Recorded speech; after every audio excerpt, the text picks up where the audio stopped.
For a long while now, I have shared in sermons, workshops, presentations, and weekend retreats how I believe that the preparing and sharing of food is a deeply spiritual activity. When done in a Christian context, I believe Jesus Christ to be among us. I have also long regretted that Christian holidays don't come with any prescribed foods. We got rid of the foods of our Jewish roots as the celebration of the Lord's Supper became the focal point of our worship. Don't get me wrong, I'm a highly sacramental person, and my vocation to the priesthood is rooted in the making and sharing of the body and blood of Christ. But I have to admit that I get a bit jealous every time my Jewish friends post their holiday feasts on social media. At those celebrations, they gather around a common food that unites the whole community, whether they're together or celebrating in their separate homes. It got me thinking that there must be cultures in which a particular food holds a special place in the life of a specifically Christian community, almost exclusively prepared and shared by Christians on Christian holidays, much like many of the Jewish festival foods. For example, do you know anyone, Jewish or not, who makes and eats harefset outside of the annual Seder meal? That's the kind of foods I set out looking for. This quest took me around the world. This video series takes us into the preparation, sharing, and significance of culture, food, and faith.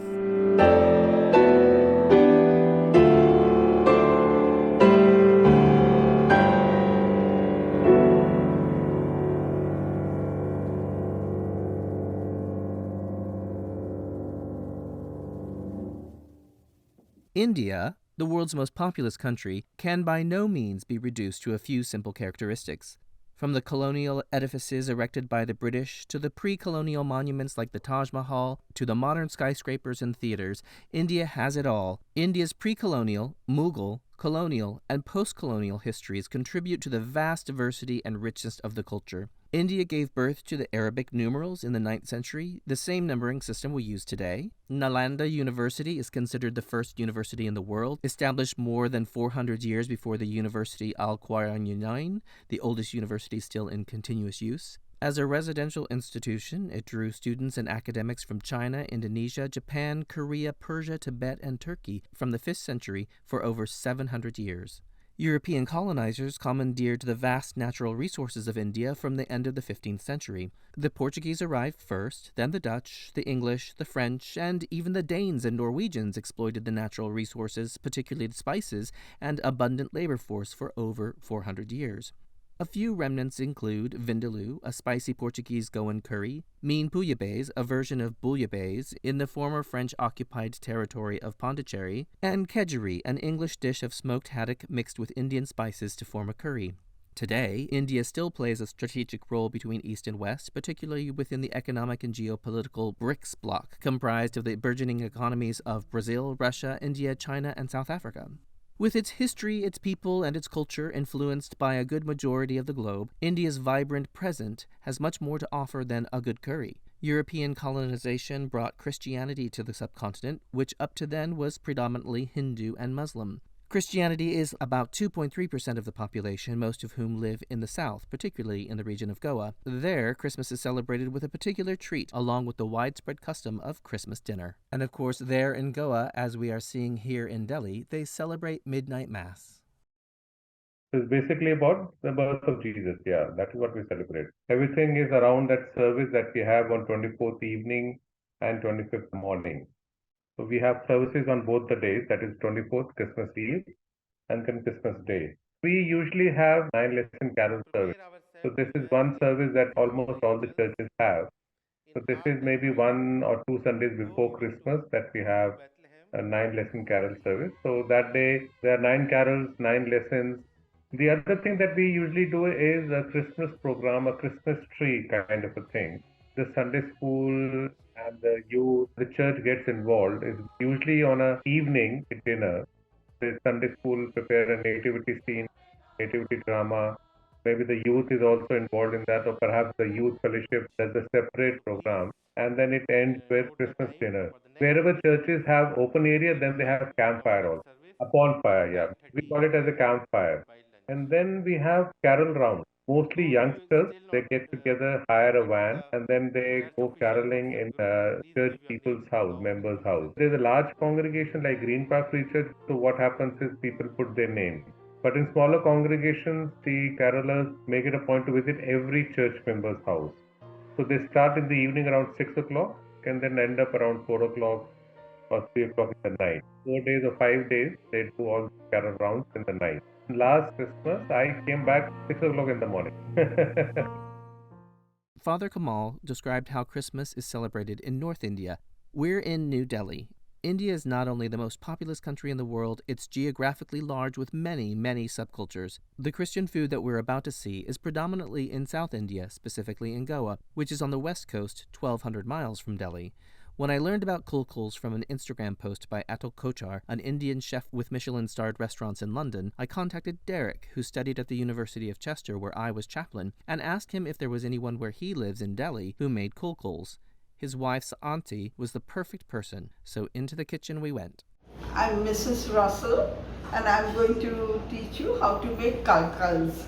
Kulkuls are very traditional of Indian snacks for Christmas time, because during Christmas we enjoy all these little snacks which are served during the week of Christmas week.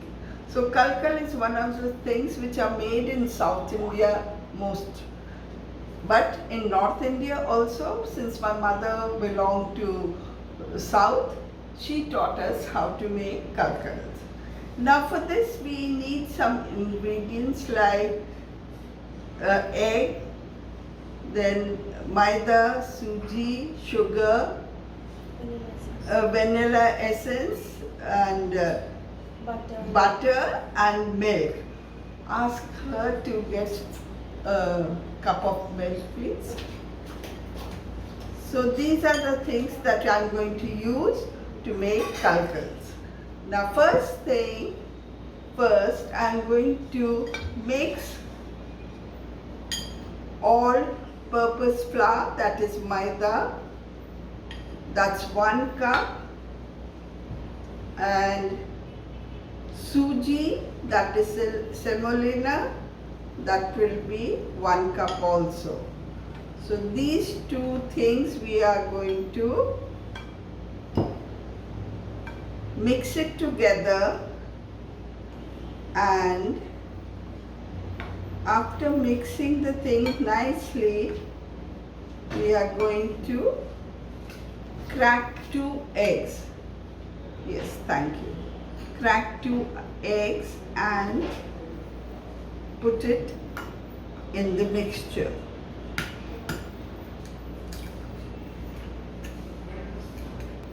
Then also put 2 to 2.5 teaspoons of butter and mix all these things. See, this is how you have to mix it in the beginning.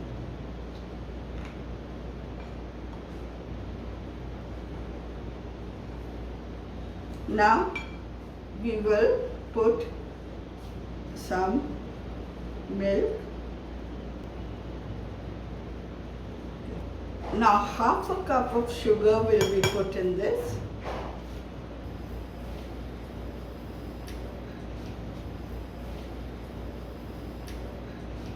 And all these have to be mixed. 1 teaspoon of vanilla essence.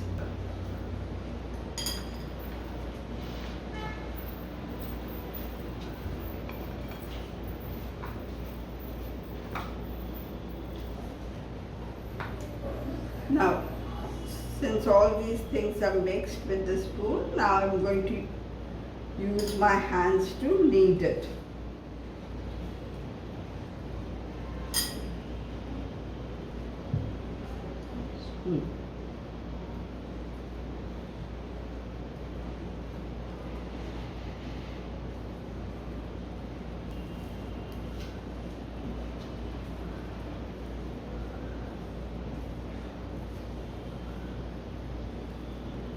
This mix has to come together nice and firm, then only we can make this. Yeah.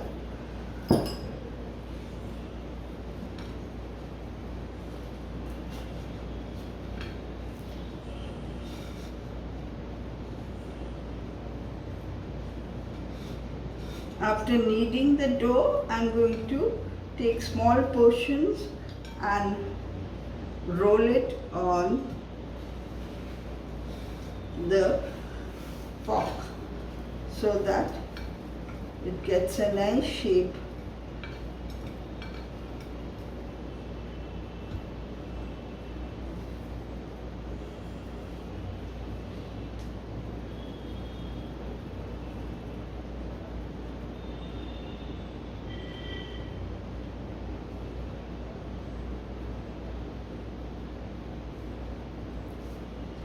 Now roll it in a ball shape and then put it at the back of the fork, press it.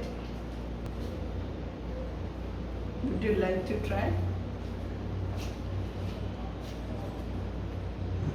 Make it into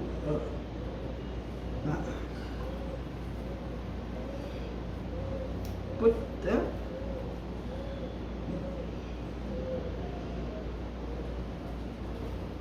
This is how all the girls in the family used to sit together and make these for our festival.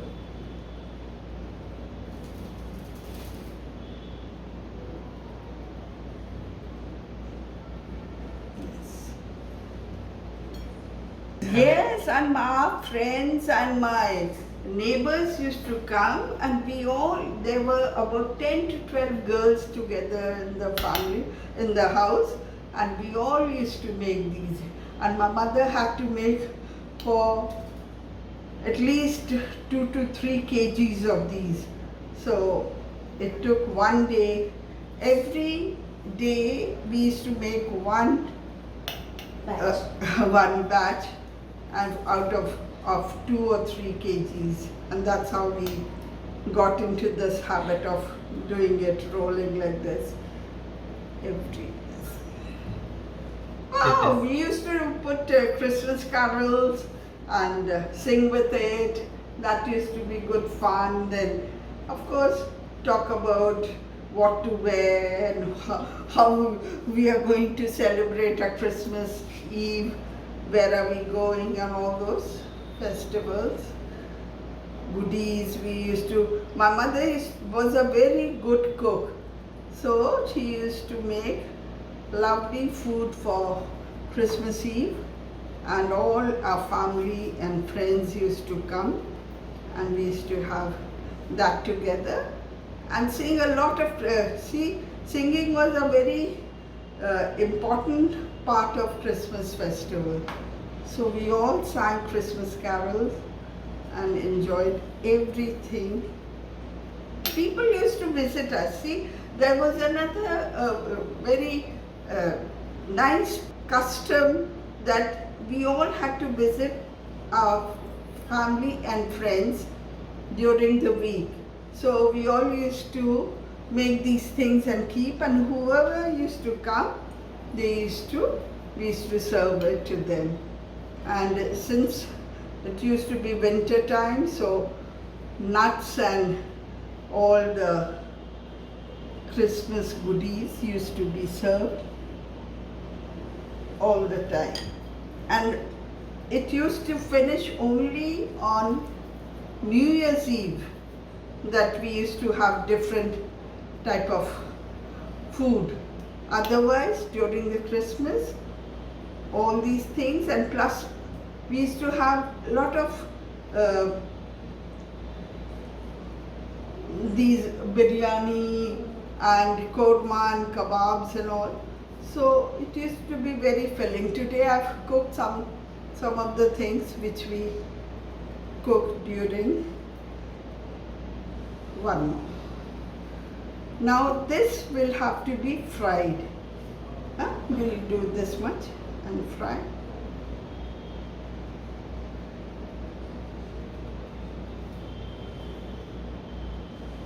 Okay, now we'll take this to the kitchen and fry them.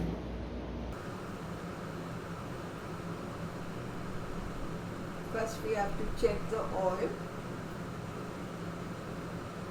When the little ball comes up, that means the oil is ready. Otherwise, you have to wait for some time.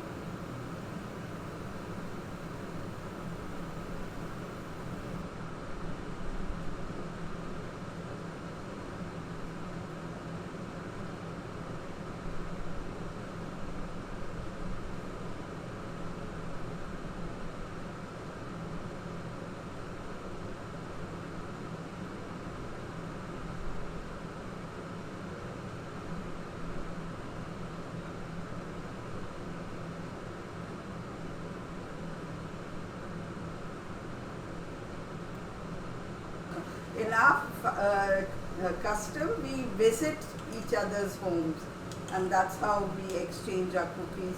They come to taste ours, we go to their house. So our neighbors and family friends, we all used to have that.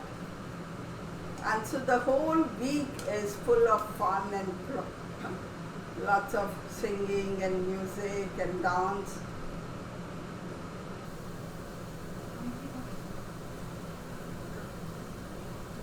Not here?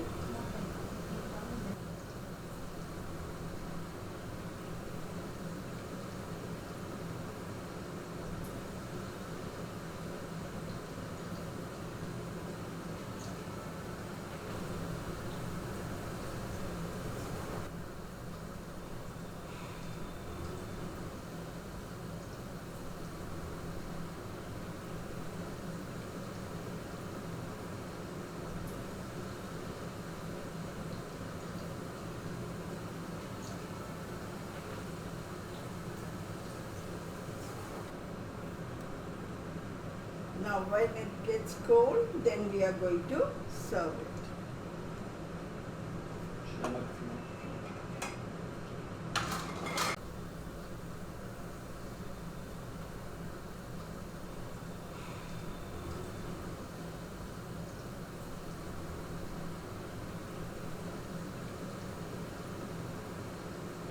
After it gets a little cold, and then we are going to place it in the serving.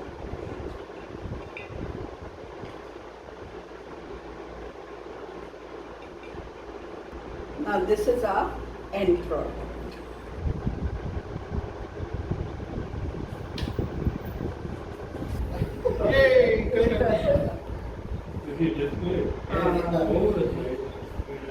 The family gathered around the table to eat the kulkuls. They were fresh out of the oil, so a little hot, but Derek, Rajan, and Ishan were eager to taste. This is a regular thing that we have in our house during Christmas in the winters. It stays really nice and crispy because of the semolina, and it's an old memory for us and we really cherish it together. Yeah.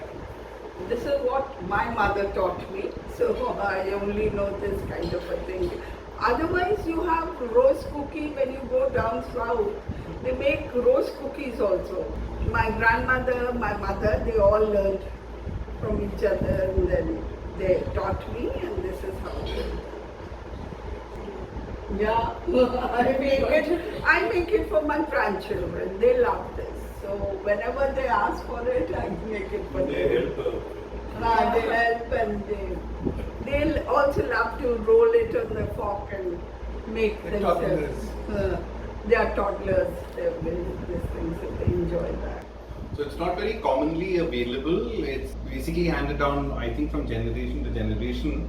Yeah, I have not come across it in any store or any other sweetmeat shop or anything like that, or patisserie.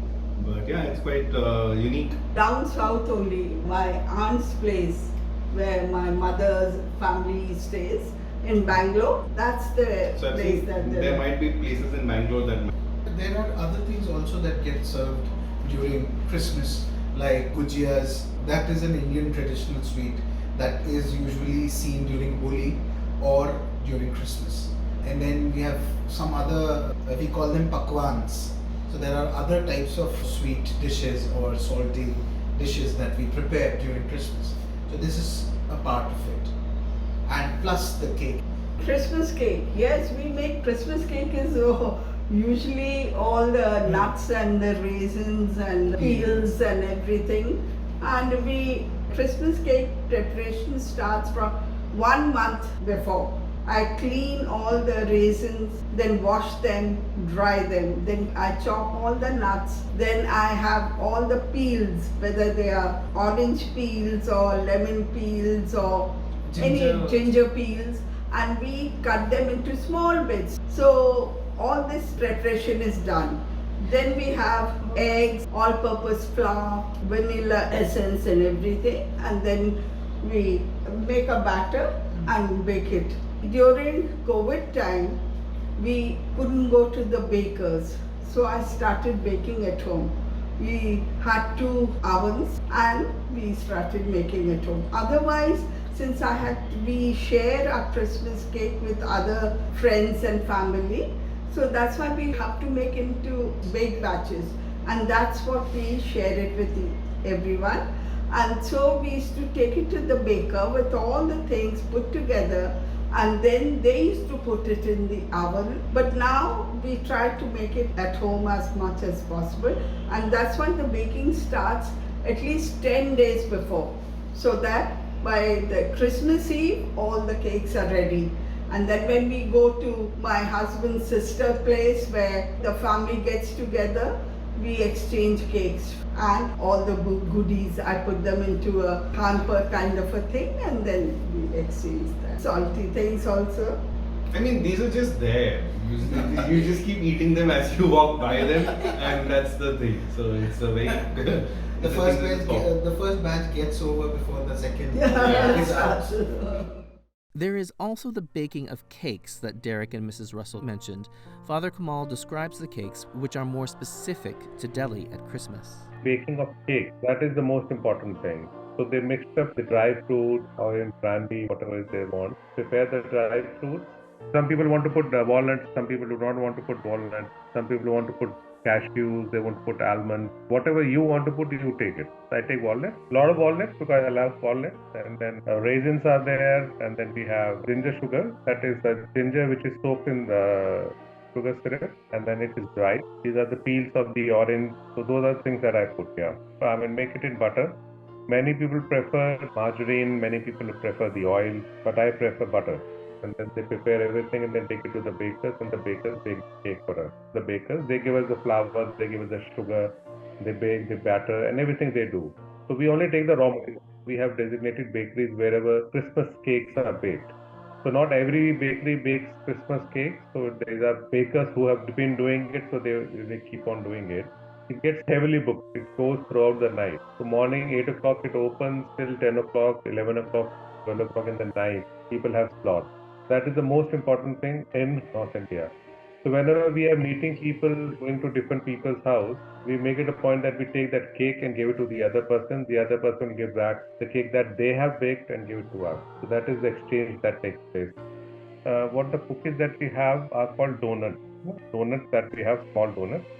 And then we call them shakar parash, made up of flour. Same as the batter as that you have donuts, we make it into a shape like a triangle, and then this is fried. And then there's another thing, we call it as gujia. Now gujia is like tortilla, kind of a chapati flat, and then you put all the sweet things in that, raisins, koya and other things, and then you wrap it up and then you fry it. Something like momos. Momos are round, but these are in the shape of a disc, small half disc. It's only for during Christmas that we have these gujiyas.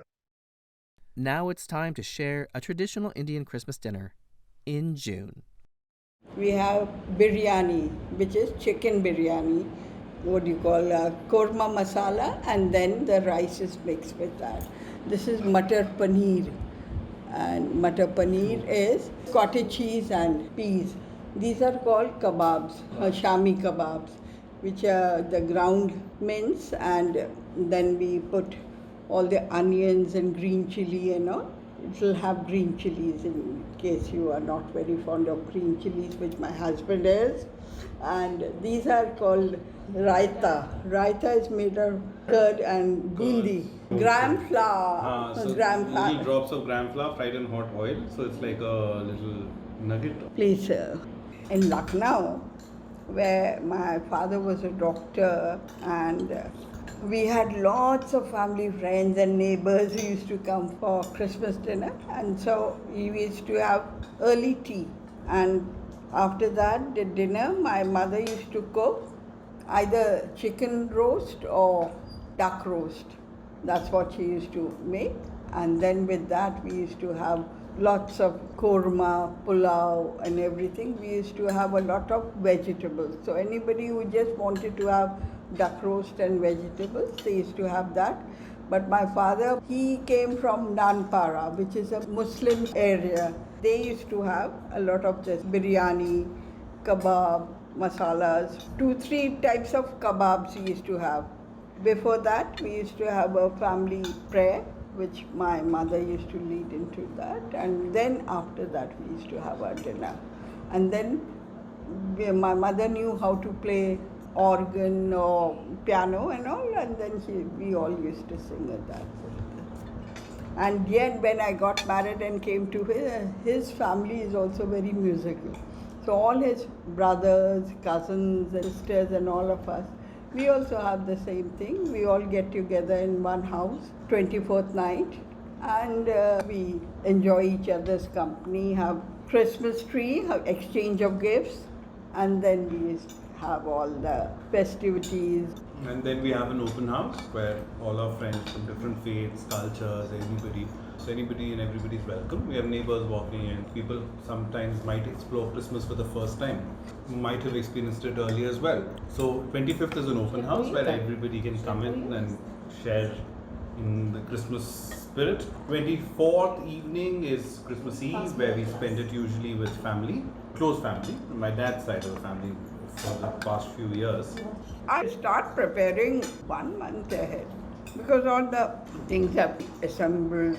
We also like to make everything at home. Even that carrot halwa, that's called gajar ka halwa. That's what I made during Christmas time. And because you get a lot of carrot during winters, so we all make a sweet preparation of that and enjoy that. I love when people enjoy my food.